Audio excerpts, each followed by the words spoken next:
Thanks for staying tuned. I'm Colin Abrams with the HGP Sportscast. The GFF Corona Super 16 Year-End Classic went into full gear in the mining town on Friday with an exciting doubleheader. Winners Connection versus Compton FC and Malrock versus Den Amstel. Here's more. The tournament started with the Winners Connection coming up against Compton FC. The first goal of the evening came from Compton's number 11, Ozell Small, in the 26th minute. 9 minutes later, Adrian Aaron, number 7, made a clear connection to the goal for his team, setting the game 1-1 into halftime. After the halftime, it was Small of the Compton squad who sent his team's second goal through the Connection goalkeeper in the 64th, setting the scores at 2-1 in favor of Compton.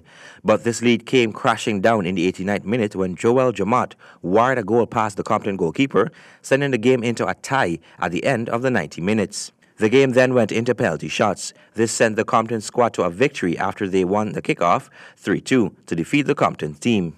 In the second match of the night, Malrock FC thrashed Den Amstel 3-0. Scores for Malrock were Oswald Benjamin in the second minute, followed by Denzel Fordyce in the 16th and Joel McKinnon in the 20th. Daniel Islam defies the odds and earns top spot on the final day of the Farfel and Mendez squash tournament at the Georgetown Club on Sunday last. Here's Javon Vickery. The most entertaining match of the day and possibly of the competition was between Breno da Silva and Tiana Gomes, who treated spectators to a match full of surprising rallies. The contest ended with a smiling pair, a smiling audience, and a smiling referee. Breno won this match with some amazing serves, 11-8, 6-11, and 11-3. In the higher categories, Morian Bash and James McDeesey did not disappoint. Bash took the first game 11-9 by keeping McDeesey in the back of the court. McDeesey used his hard-hitting accuracy to take the second 11-8. Bash continued to play his game and held on to take it home with two 11-9 games for the match.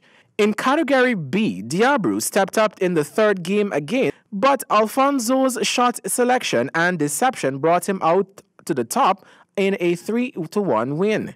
The top spot for category A was already decided as Daniel Islam had already dismissed Anthony and Samuel earlier in the week, but the match with Fernan stretched both players. The final game of the tournament closed off this year's junior season to a full venue at the Georgetown Club. Skill, tactical shot selection, and power were key for both players, and the well-fought final could have been either player's match, but Islam dug deep and defeated Fernand's 3-2. Among the players who have notably improved and who performed outstandingly, Aishana Prasad and Nicholas Verwi were credited for the most improved titles, while Kristen Gomes and Shad Diabru were awarded most outstanding. Javon Vickery, HGP Sport. Thank you, Javon. The Guyana Jaguars bowlers decimated the Leeward Islands batting order to win their 7th round digital 4-day tournament at Providence on Sunday. Kristen Macklingham has more. In the first day and night fixture at Providence, it was Anthony Bramble's sensational knock of 196 not out that anchored the Jaguars' batting after the top order failed to produce. Jaguars were eventually all out for 417 in the second day, with Rakeem Cornwall taking 3 scalps. The Leeward Islands' reply started wobbly after losing 3 wickets for 26 runs in 14 overs.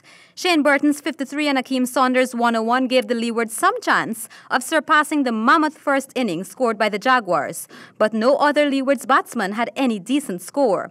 The Hurricanes' innings ended on 268 all out with a deficit of 149 runs. Kimo Paul picked up 3 wickets.